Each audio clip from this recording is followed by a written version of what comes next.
Another big development coming in from the Ahmedabad plane crash tragedy. Former Gujarat Chief Minister Vijay Rupani was reportedly on board the Air India plane that crashed near the Ahmedabad airport right after the takeoff.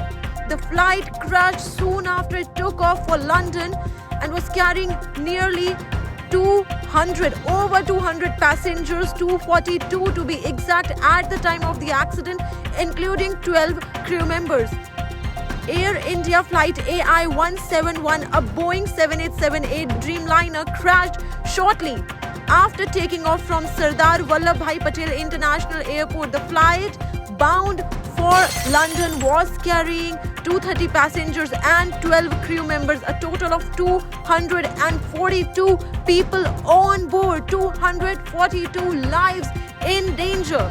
Report says among those on board was former Gujarat Chief Minister Vijay Rupani, who was travelling to London. His condition is not yet known. Former Gujarat Chief Minister Vijay Rupani is believed to be on the Air India flight that crashed near the Ahmedabad airport right after it took off, just minutes after it left the runway. The flight was carrying 242 people, including 12 crew members.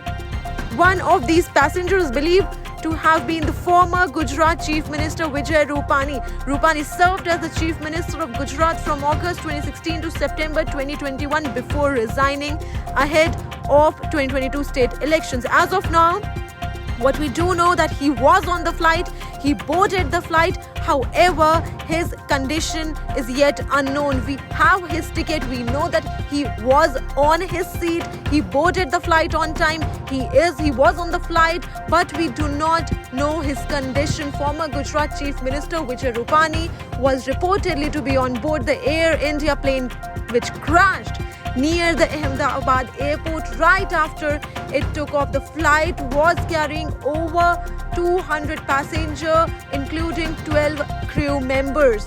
More details are awaited on Vijay Rupani's condition. We do not have a statement from his family, but we do have the passenger list and we do know that he boarded the flight. We are waiting for more information on the matter.